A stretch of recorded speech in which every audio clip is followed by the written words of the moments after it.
Друзья, приветствуем вас! И с вами Людмила Шпакова в потоке и Виталий, мужской взгляд. Ну и сегодня мы делаем для вас коллаборацию между нашими двумя каналами. Да, давненько вы не видали наших коллабораций с Виталием. Название нашего сегодняшнего разбора звучит так: ваш новый знакомый, его портрет и чувства к вам. Сегодня будем разбирать новых мужчин, новых знакомых, никаких бывших. Итак, мои дорогие, как пойдет наш сегодняшний расклад? Мы сделаем, во-первых, у нас будет две позиции, потому что копать будем достаточно глубоко, да, разберем двоих людей. Вы загадываете позицию, слушаете сигнификацию. Мы сделаем сигнификацию на тему, что между вами сейчас происходит, да, или, может быть, как вы познакомились, ситуативную, да, то есть посмотрим ситуацию. Потом посмотрим портрет мужчины, конечно же, его чувства к вам на сегодняшний момент и совет для вас, как себя вести, как не вести, ну или вообще ничего не развивать, да, посмотрим. Итак, мы начинаем, мои дорогие. Выкладывайте, Виталий. Так, пока выбираем, чтобы видно было. Если что, видео ставьте на паузу, чтобы выбрать. Угу. Выбирайте позицию, и мы начнем. Итак, начинаем. Пока двоечки сюда. Угу. Так, посмотрим, что у нас по ситуации.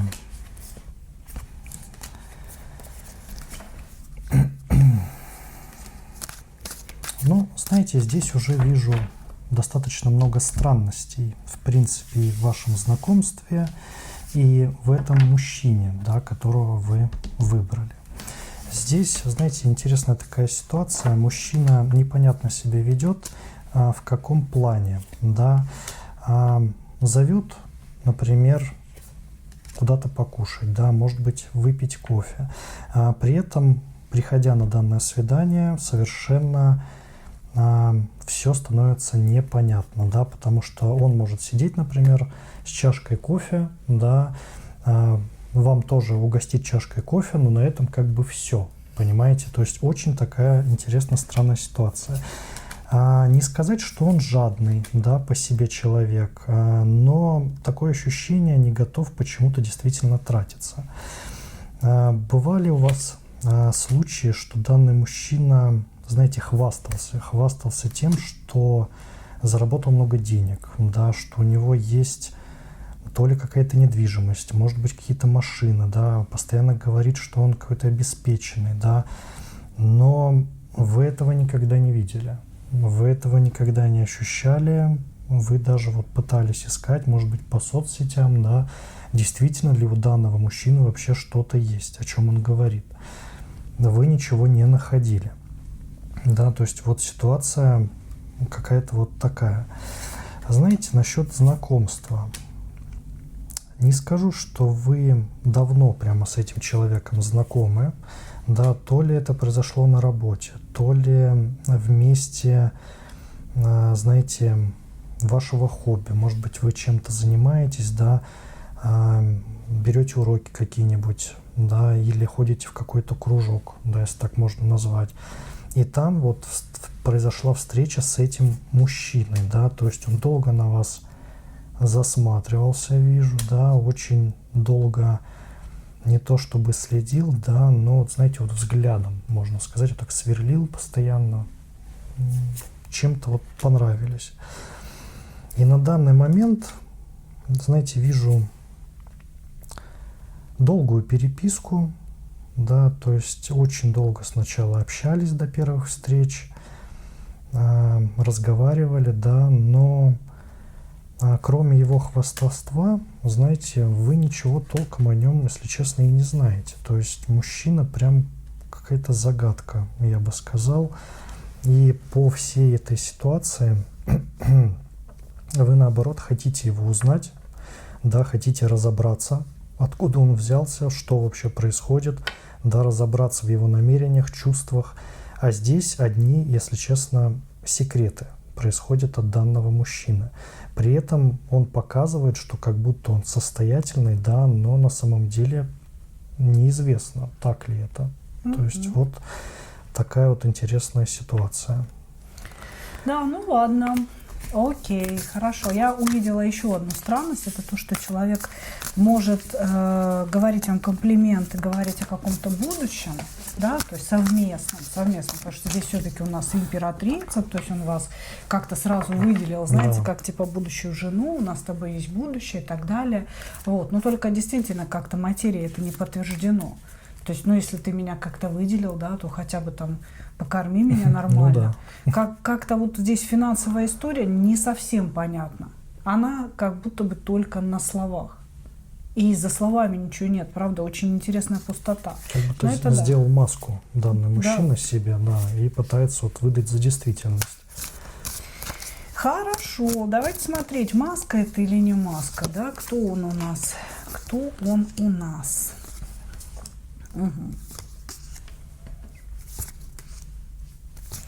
Ну, или он недавно развелся, этот человек, потому что здесь все-таки перевернутая пентаклевая королева имеется у нас. Или этот человек, может быть, даже сейчас еще женат, ну, как-то, знаете, так вот, уже живет отдельно от своей жены. То есть у него действительно есть желание развестись. Но, скорее всего, он недавно развелся. Вот.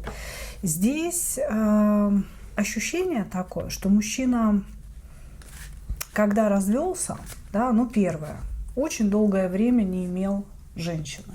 Очень долго. У него уже сейчас как бы есть определенные проблемы, такие психологические, которые у мужчин возникают, когда у них долго нет сексуального контакта. Потому что здесь, собственно говоря, все про жезлы, все про движение в жезловую сторону, все про сексуальные желания, которые сейчас очень сильно сдерживаются. Сам по себе мужчина жезловый, то есть он действительно такой достигатор, этот человек. Может быть, когда-то у него были достижения реальные в жизни. Там что-то выиграл какой-то турнир или был каким-то начальником. Здесь вообще у него какая-то специальность, связанная то ли с движением, передвижением, или со спортом, или он в прошлом был спортсмен. То есть здесь человек такой, который...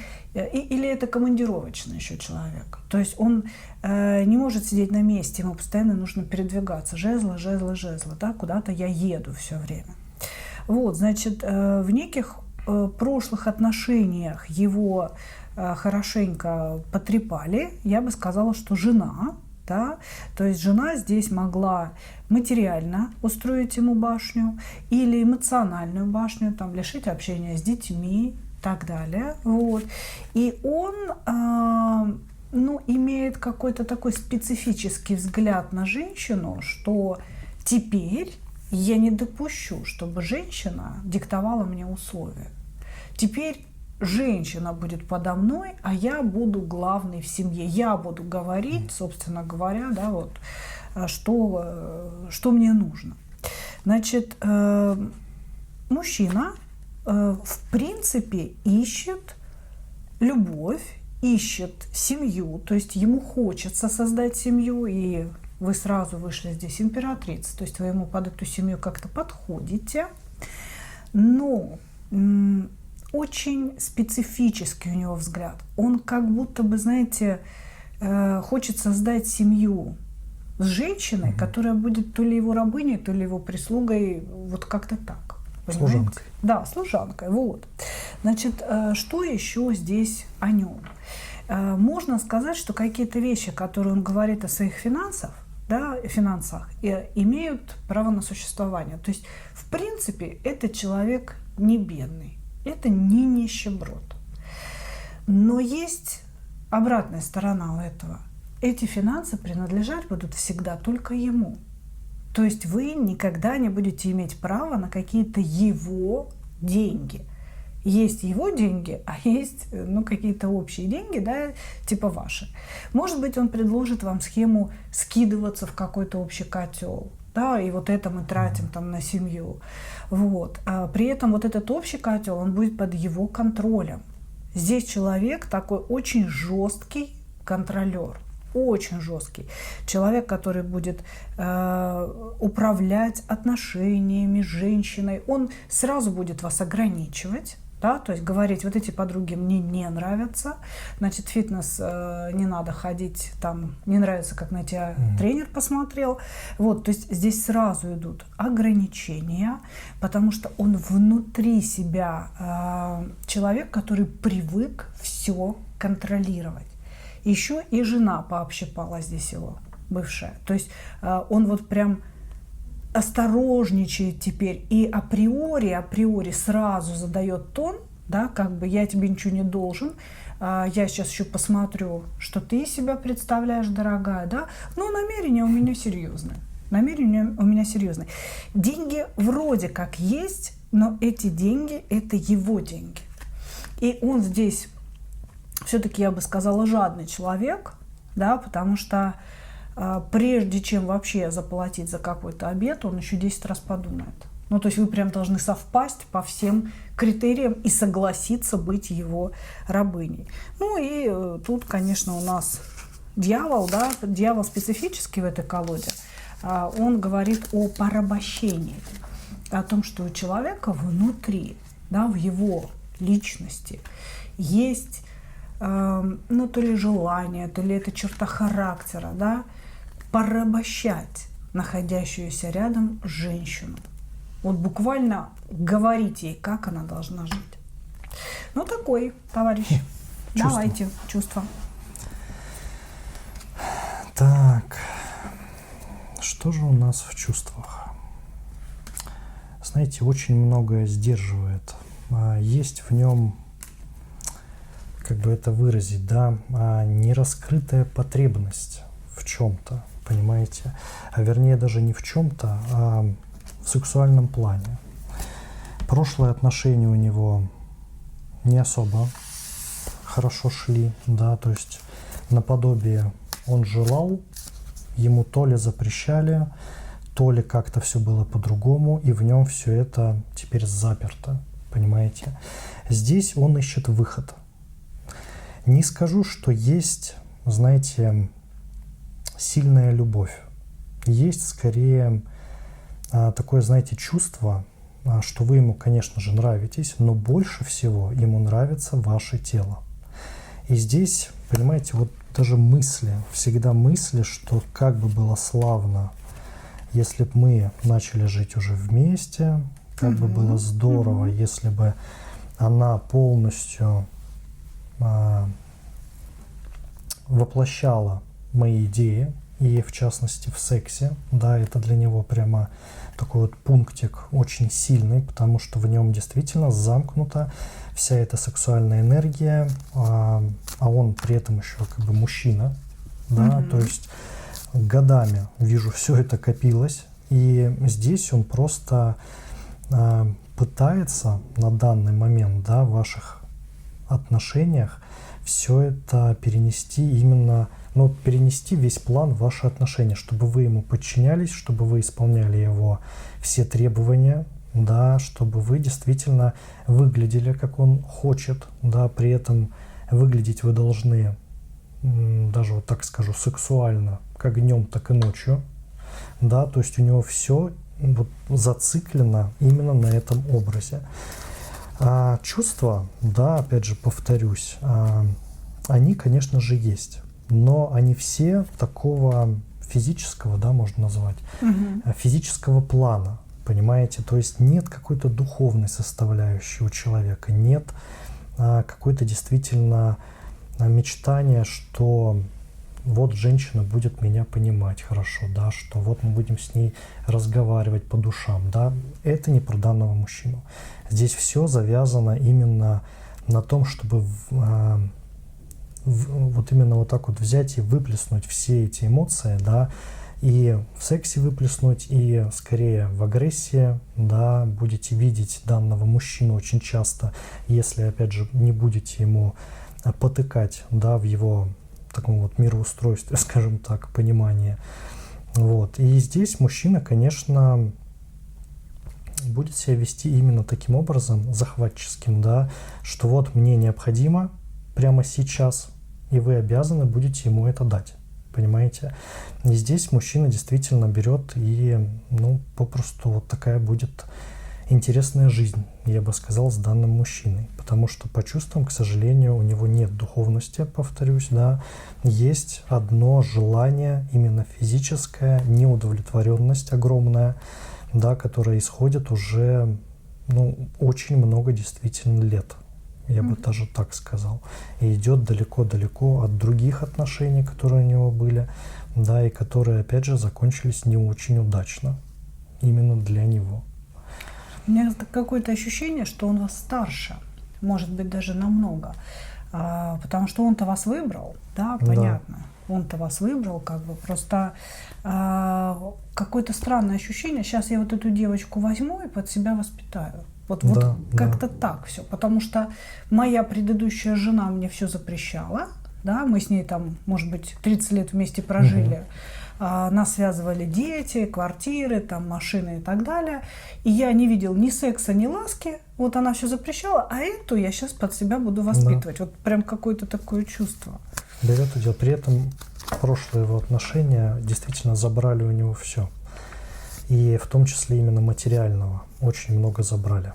Поэтому у него скорее такое отношение к деньгам, к тратам и в принципе вот, то, что происходит у вас в отношениях. Ну да, то, что он не хочет вас даже покормить, и цветочков вам даже не прислал никаких. Он будет присылать, короче, цветочки, если будет вообще в принципе, только той женщине, с которой он уже там спит, живет, он в ней уверен, что цветочки никуда из дома не уйдут. Вот тогда. Которая ему именно подконтрольна, прежде всего. Да, цветочки тогда так что вот придут. Такие чувства у нас получились. Да, хорошо, ну ладно. Тем интереснее посмотреть совет. Я не знаю, что нам тут посоветуют. Что с этим делать? С таким человеком, да.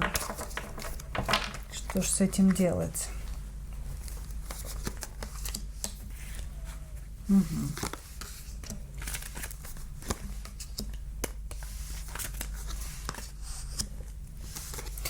Тут, понимаете, проблема очень большая в вас. Здесь говорят о том, что вы находитесь в состоянии перевернутого отшельника, то есть вы измучены собственным одиночеством.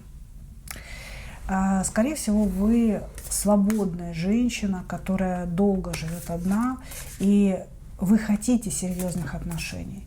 А на самом деле этот мужчина про серьезные отношения. То есть он реально ищет себе семью, он долгое время жил в семье со своей женой, не может жить один. Есть люди, которые должны обязательно жить в паре, там, с детьми, в коллективе. Вот.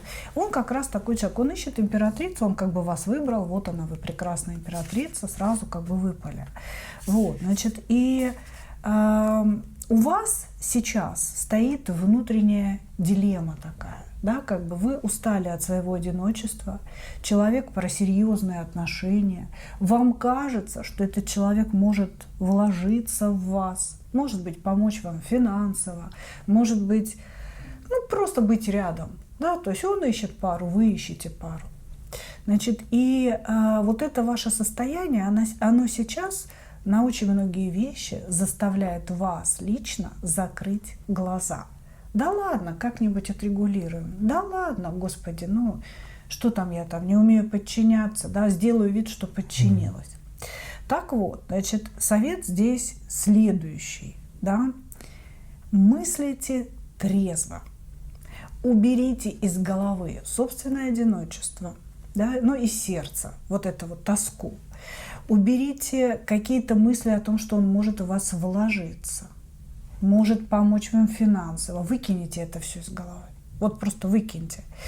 И подумайте трезво о том, готовы ли вы рядом с мужчиной занимать жестко подчиненное положение.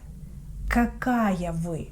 Если вы жезловая королева, мечевая королева, не получится у вас отношения.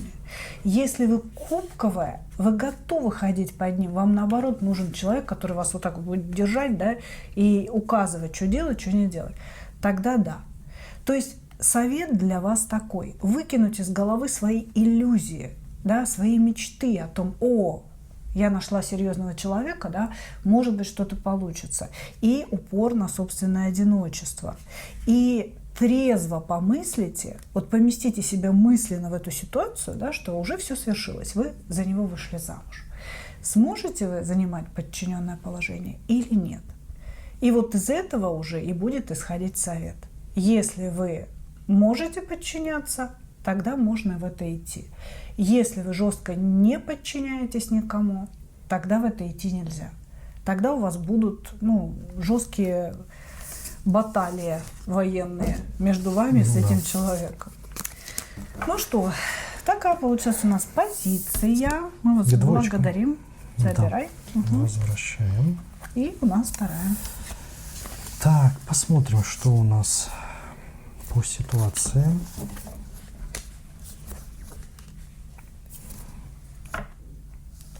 Переписку. Знаете, вижу почему-то здесь важность вашей свободы, скажем так. Почему-то вот вышло очень свободолюбивый вы человек, сказали карты. А при этом данный мужчина, да, от него вот прям веет холодом. И вы не можете понять, почему. Познакомились, знаете, совершенно случайно. Да, то есть либо наподобие в интернете, да, общую тему нашли, может быть, вышли в свою любимую кофейню, там столкнулись с мужчиной, да, разговорились. То есть вот совершенно случайная встреча. А при этом данный мужчина очень интересен в каком плане? Он находится в клетке собственного разума, я вот вам так скажу. Очень все время переживает о жизни, переживает о себе, переживает об отношениях, да, если такие как бы есть. Здесь на данный момент у вас ситуация следующая, да, в отношениях. Вам очень понравился данный мужчина. При этом можно сказать то же самое и про мужчину, да, что вы ему очень понравились. Но на данном этапе вы не понимаете, почему нет совершенно развития, да, почему вам хочется вот встретиться с этим мужчиной, вы назначаете, например, дату свидания, да, заметьте, именно вы, а не данный мужчина, а ваш партнер, как-то вот странно себя ведет, как-то вот хладнокровно, может быть, пойду, может быть, не пойду, да, может быть, да, действительно, давай сходим. Непонятно совершенно. При этом, знаете,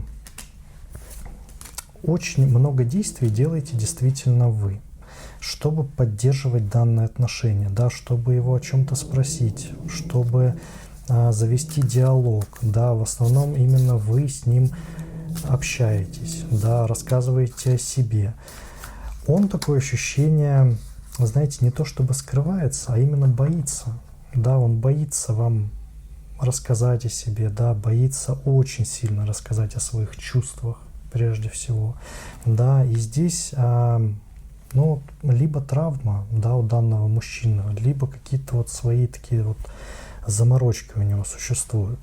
При этом отношения имеют место быть, да, то есть здесь почему-то еще сразу, знаете, немного карт будущего показали, да, что данные отношения, они могут быть на долгоиграющую перспективу, да, то есть данный мужчина, он ни в коем случае не про краткость, да, это не про него, он, такое ощущение, вас проверяет, понимаете, он проверяет на прочность отношения, он проверяет, что происходит, по этой причине он может быть действительно закрытым, холодным по ощущениям, да, и после всех этих проверок, возможно, очень большое с ним действительно будущее, понимаете?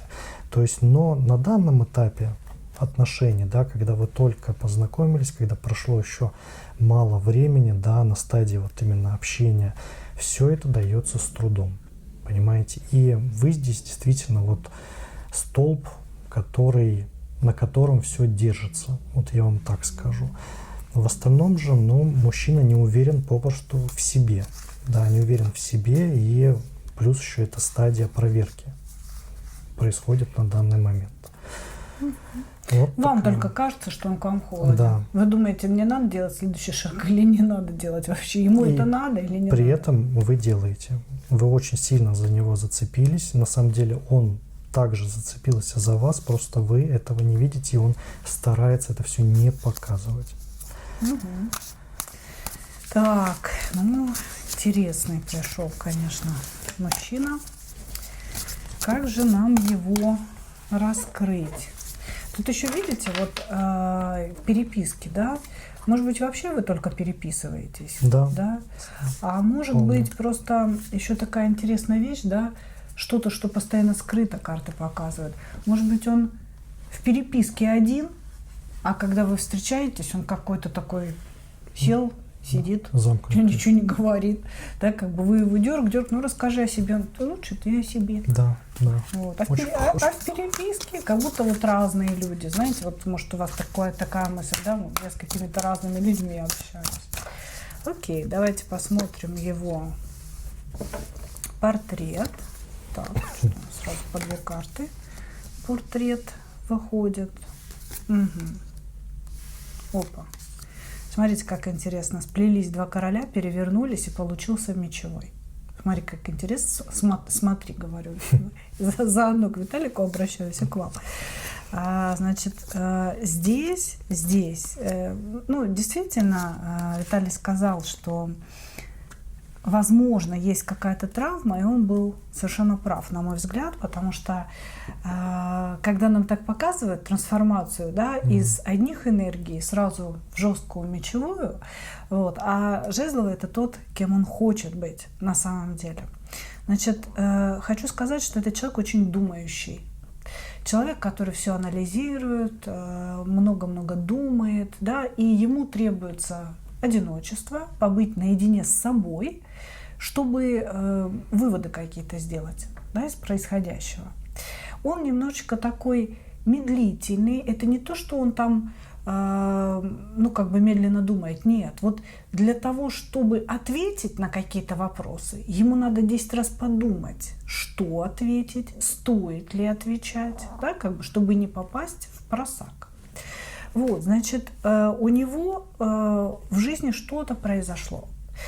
Скорее всего, это связано с детством, потому что, если честно, я не вижу королев. То есть обычно, когда говорят об отношениях, да, что вот были какие-то отношения психотравмирующие для человека, выпадают королевы.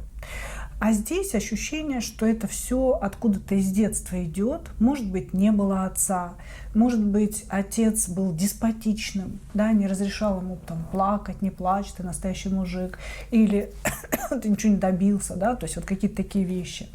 Вот. Потому что здесь действительно идет трансформация из более мягких кубковых пентаклевых энергий в мечевые сразу. Как будто бы он родился очень чувствительным, эмоциональным мальчиком, который был умничка, он сидел, читал книжки, он думал о каком-то развитии, ему было очень важно находиться дома, кушать, сидеть за семейными обедами, например, потому что вот, ну, пентаклевые люди любят семейные обеды, да, кубковые люди любят тактильность, любят ласку. И что-то такое произошло, что судьба превратила его в мечевого, он закрылся. Или травма детства, или, может быть, травма юности, когда ему отказала любимая. Он влюбился, а она ему сказала: гуляй, Вася, ты мне не нравишься, у тебя прыщи на лице. Вот. И он закрылся, он спрятался.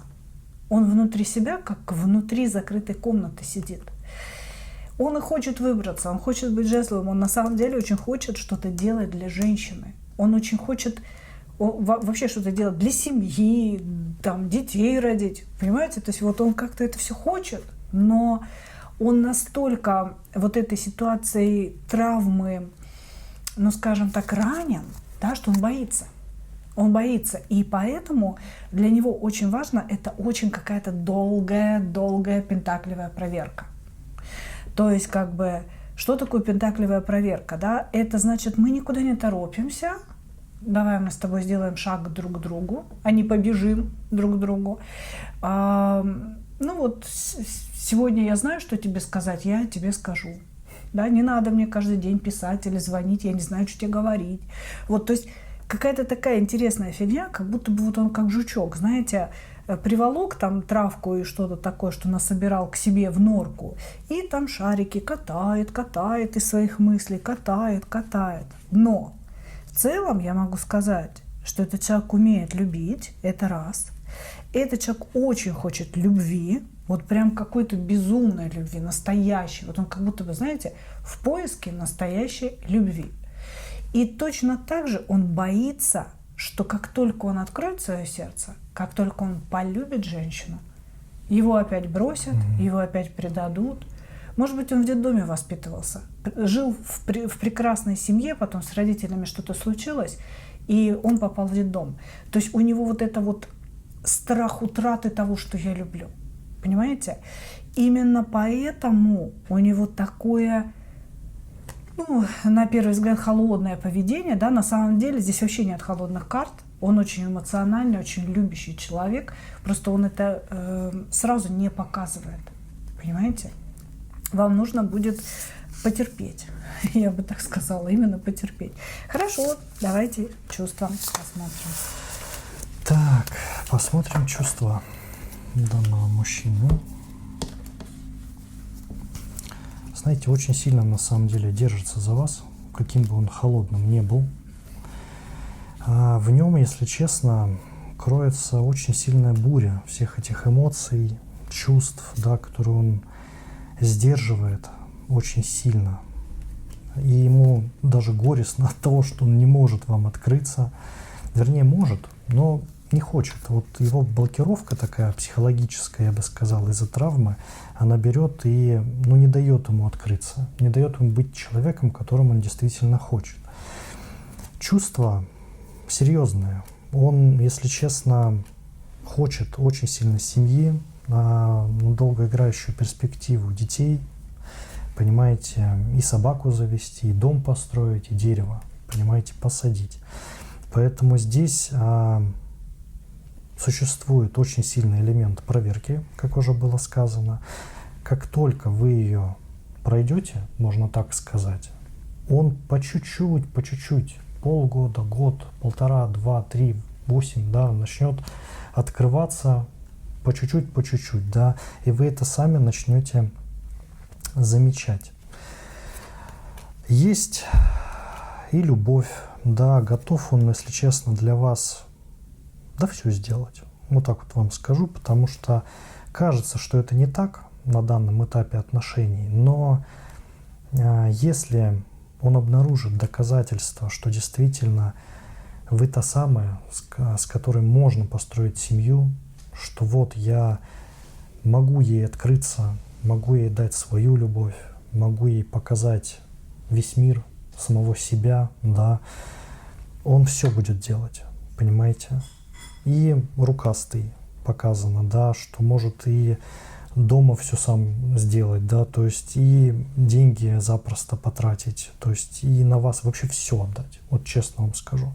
Здесь очень, на самом деле, сильные чувства, да, особенно когда он поймет, что с вами ему будет очень комфортно, да, что с вами ему будет нечего совершенно бояться, а особенно чего он боится, это предательство очень сильно, да, и боится также за потерю, затраченной энергии, можно так сказать, да, потому что у него вот в голове такая вот устойка существует, да, что может что-то не получиться, и тогда вот все, что я делал, все это было снова зазря. Вот заметьте, именно снова он считает, было зазря. И поэтому здесь, конечно, он будет проверять. Сколько это будет длиться, нельзя точно сказать. Но чувства, да, у него действительно очень большие, и они именно духовные. Я не говорю про интим, да, то есть, безусловно, без этого как бы нельзя, но больше здесь именно духовности. Ему важен разговор, ему важна родственность ваших душ, понимаете? То есть действительно, где он будет чувствовать себя просто человеком таким, какой он есть, понимаете? Без маски, без всего. Вот что он действительно ищет и надеется, что вы будете именно такой женщиной, понимаете? Поэтому вот такая у него внутри, действительно у него в сердце ситуация происходит. Искренность, безопасность. Да. То, что ему от вас нужно. А тут, конечно, да, чувство-то есть. Потому что они такие тоже через боль все идут. Да. Через боль какой-то утраты и надежды, и мечты. Ну что, совет? Давайте возьмем совет. Что вам делать?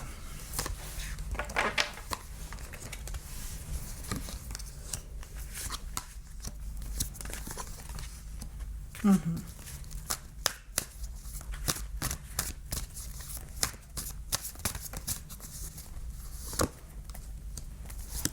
Так, вот смотрите, конечно же, выбирать только вам. Да, в любом случае тоже все зависит от ваших потребностей. Мы с вами прекрасно понимаем, что расклад общий, да, что у вас приходит очень много. И все мы, и все вы разные. Соответственно, разные потребности. Значит, для большинства здесь говорится следующее. Хватит перебирать, хватит думать, хватит ждать принца на белом коне, да, который приплывет в розовых облаках. Значит, здесь нужно, если вы хотите действительно серьезные отношения и серьезного пентаклевого короля себе получить, этот мужчина, он вполне подходит под эту роль. С ним, если вы дождетесь, опять же, да, если вы дождетесь, получатся прекрасные отношения. Здесь может быть реальное будущее у них. Понимаете? То есть, и в чем вы можете не сомневаться, это в том, что он будет вам верен, он не будет изменять, не будет разменивать себя на вот это вот все. Что финансы, которые он заработает, будут у вас в семье. Что он будет очень хорошим отцом, потому что ему действительно вот прям хочется детей, ему хочется безусловной любви, кому-то отдавать эту любовь. Хороший мужчина. Ну, на самом деле, мужчина хороший, но вот эта вот проблема, да, тягомотная, что вот слишком все долго, много проверок, да, ну, она существует.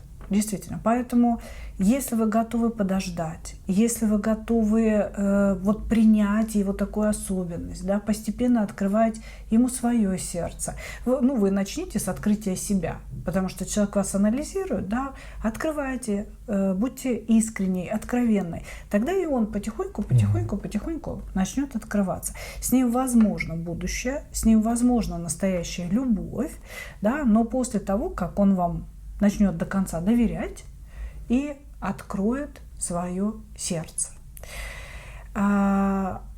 Здесь, понимаете, как-то карты намекают на то, что у вас есть еще какой-то выбор.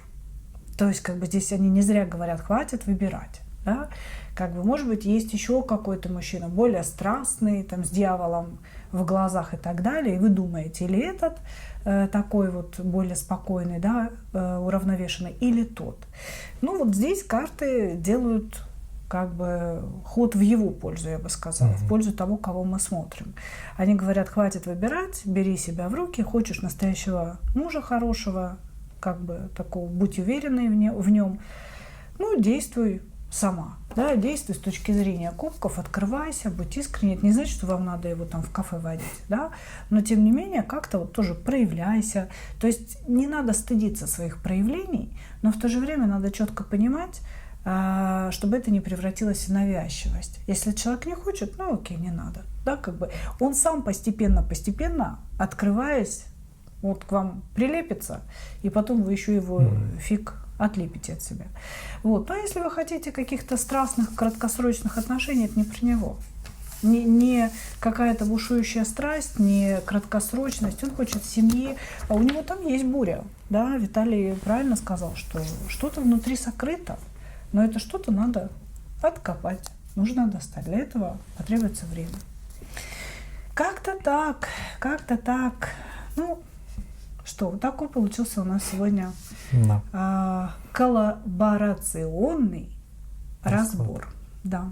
Значит, разобрали ваших двоих мужчин, и мы очень надеемся с Виталием, что вы нашли ответы на свои вопросы. И я, как обычно, хочу поблагодарить вас и пожелать вам только одного – встретить свою настоящую любовь и не потерять в ней себя. Всем удачи и пока-пока. Пока-пока!